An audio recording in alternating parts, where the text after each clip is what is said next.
Collectible giveaways on this YouTube channel, big collectibles, and by the end of this video, you are going to discover what bad investments I have made and what did I learn, how to recover from them, and what is the best strategy when you're experiencing going through bad investments, when you see your profits being dwindled down to nothing.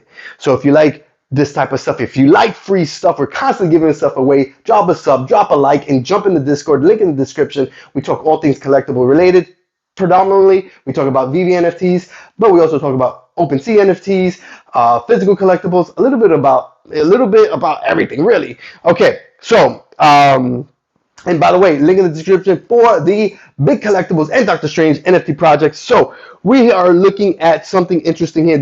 I'm talking to you about something firsthand, not something that I heard about. And the thing is, I remember throughout the years, I have seen people talk about these strategies and not falling into these traps and what have you. But it's one thing to listen to it and apply it, and another that when you start seeing your money, your profits just disappearing, and then you're in it, in the midst, it's another thing to actually reflect and be like, hold on, I need to pump the brakes. I need to, okay?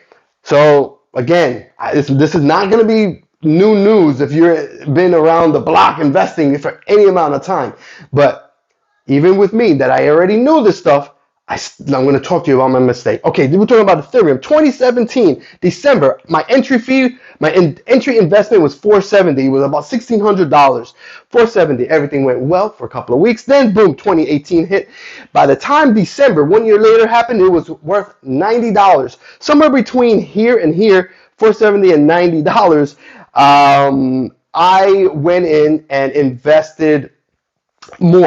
Okay, in a separate wallet. It was an Ethereum wallet. The first time was $1,600. Was a Binance. Before it was Binance US, it was just Binance, if I remember right. But yeah, I went in back then. So I saw it go down to $90. So what I did was I panicked and I started to move the money around. I bought some XRP, saying no, XRP is gonna go up. No, Cardano, this one, that, I'm gonna move it everywhere. And then no, nothing's moving. Let me start taking some money out.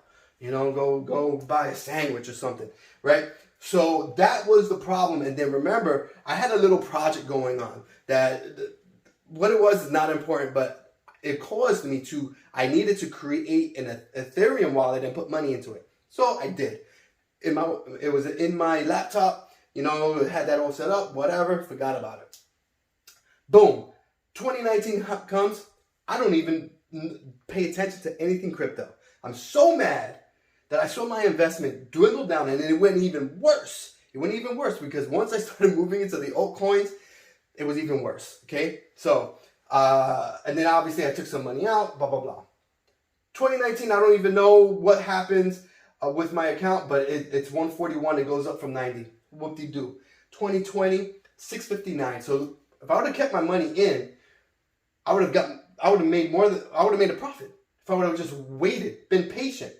If I would have, even better yet, bought more and changed my average investment entry from 470, and let's just say I see it drop to 300, I buy more.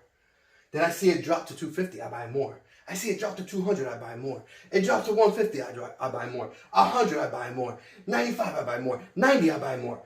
I changed my average entry investment from 470, and let's just say I drop it down to $200, $150, whatever. Pick your flavor, right?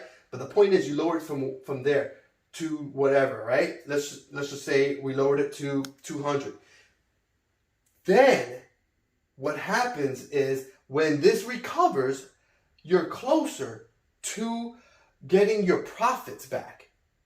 You're closer to it. So you don't have to wait as long. But if you want to just let it sit there, at the very least, 2020, boom, I would have made my money back, and obviously the rest is history. Today, right now, it's $3,605. So, with that being said, hold on 1 second. Okay.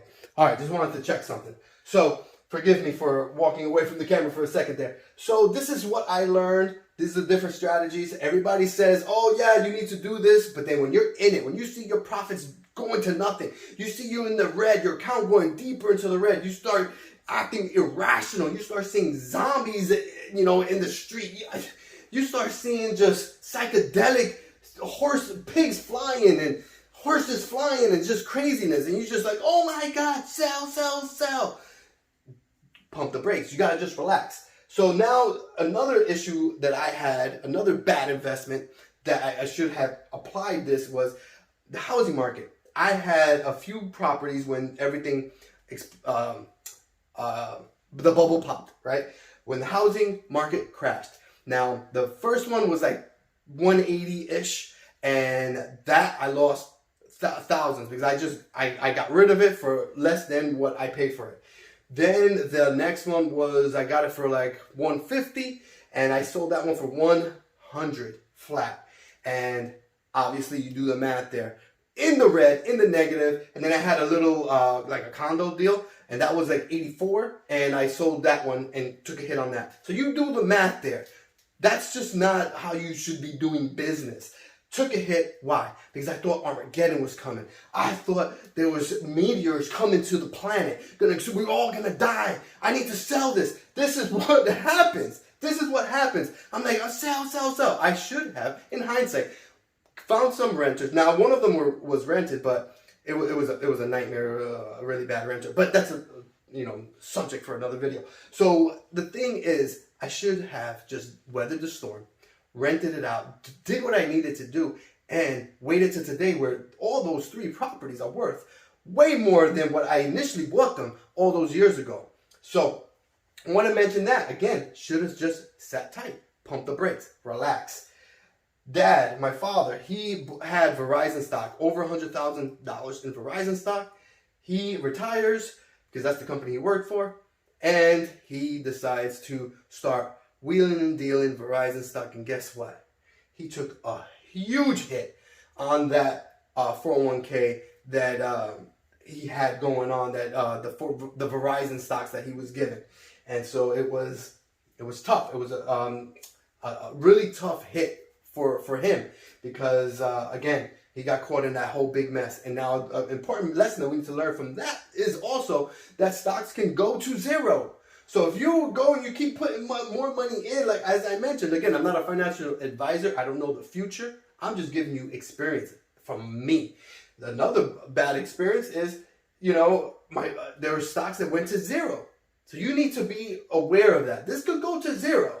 So if you're not that confident, maybe you want to do the original sit and wait strategy, or the, I'm going to pump more investment and lower the average entry of your investment for that particular stock. So this applies to Veve NFTs, Veve collectibles, or comic books on Veve, whatever it is, you can go and apply this. So if you go and buy, speaking of the real Randy Chavez, we had a great conversation. It's on the channel here somewhere if you scroll through, and he mentioned he bought a Veve NFT for X amount, and then he saw it drop drastically. He bought another. That's what I'm talking about. You lower your entry. So let's just say it was 2,000 and then 1,000. Now his investment entry for that collectible is 1,500. So now the collectible just has to go up to 1,500. He's good.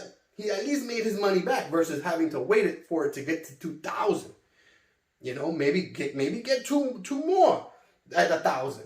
Let's get that average entry to 1,300. That investment, that average investment for that collectible, maybe $1,350, whatever it is. Then either you could just wait for it to just reach that amount to sell it, or wait for it to go to 2,000. And remember, if you would have just kept one, let's just say we use that as an example. If you just wait till it gets to 2,000, and you just bought one, you're breaking even when it finally gets back to 2,000. You got to look at it when it goes down. That's profits right there. So again, it can go to zero. We don't know. I'm not a financial advisor. Emphasis on that. Just talking about experience, the strategy of sitting and waiting, pumping more of an investment into it, and also the experience of it going to zero. So we have to, just look at all these different strategies, weigh your options. But I'm just wanting to share with you what I learned from my bad investments. All right, you know the deal. Let me know what you think. What do you think? Are you to sit and wait, pump more in, or you know what, Veve's maybe not your thing? Talk to me. Let me know. You feel that Veve's going to go to zero?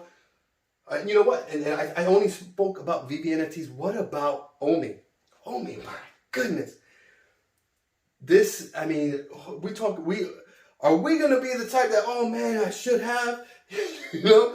And you know what? I need to scoop up, you know, some Omi. Seriously. Complete transparency. I need to take the time and say, you know what? I'm going to do it right now. Good luck in all your collectible investments. Let them all be profitable.